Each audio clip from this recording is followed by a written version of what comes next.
Today on Lemon's World, we are going to profile a team with a Miata and a BMW. Dude, I don't even know you anymore. Dang it.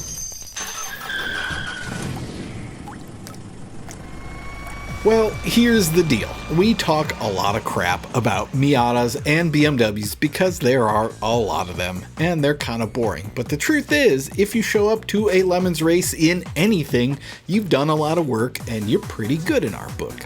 Yeah, I mean, a Miata that actually shows up is 100% better than the twin-engine Ford Fiesta that someone said they were going to bring to a Lemons race and definitely did not bring to a Lemons race. Those that talk the talk, and those that walk the walk.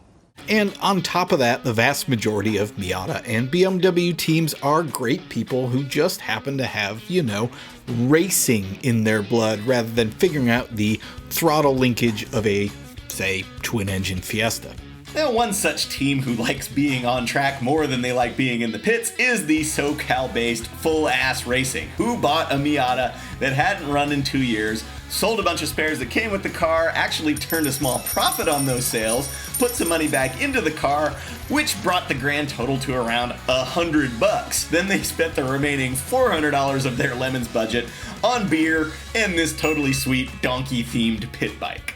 Now, this constitutes getting it, so when it came time for them to add another car to their stable, and that car was a BMW, they made sure it was the biggest, most complicated, and in the days before BMW started making SUVs, maybe the most ill-suited to road racing option available, the 7 Series. Now, to be fair, this team did not have some grand plan of finding the perfect BMW that would entertain Lemons staffers and judges. They just happened to see this car, which is previously raced in Lemons. It's a 9735i. It was on the Lemons forum for $1. $1, $1 it is. And it was 1 hour away from this team. And according to Full Ass Racing team captain Brandon, I don't have enough self-control to turn down a $1 car. Next thing you know, the deal was sealed with a handshake. We mentioned this car had previously raced in Lemons. After it was done, it had sat outside for 4 years, steadily filling up with rat turds. So the first thing that Brandon and the team did was get out the vacuum cleaner and clean out the rat turds.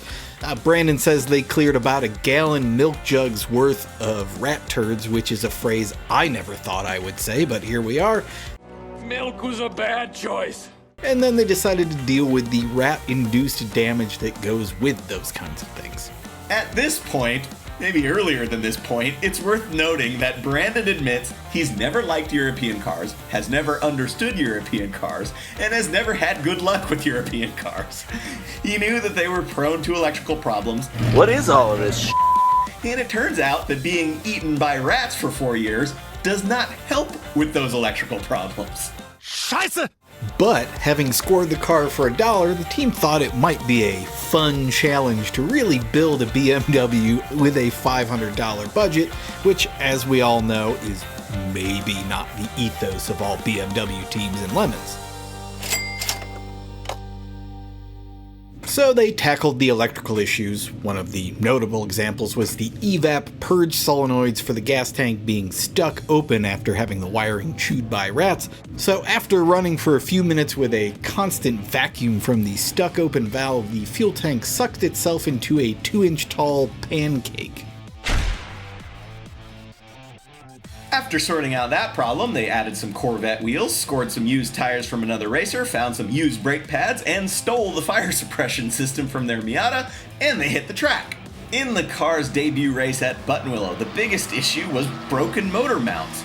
And as a result of that, they discovered A, the exhaust manifolds are capable of supporting most of the engine weight, B, a few ratchet straps handled the rest of the engine weight, C, hockey pucks might have worked as a replacement, but nobody surrounding Buttonwillow plays hockey, and D, a set of old Miata motor mounts they found sitting in the trailer weirdly bolted right up.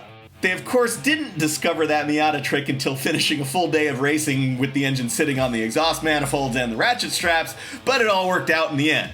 Now, these guys wanted to build a $500 BMW, and when they added up the costs, it was $1 car, $150 Corvette wheels, $60 wheel adapters, $160 racing harness, $22 used brake pads from the pick and pull, and $100 in fluids.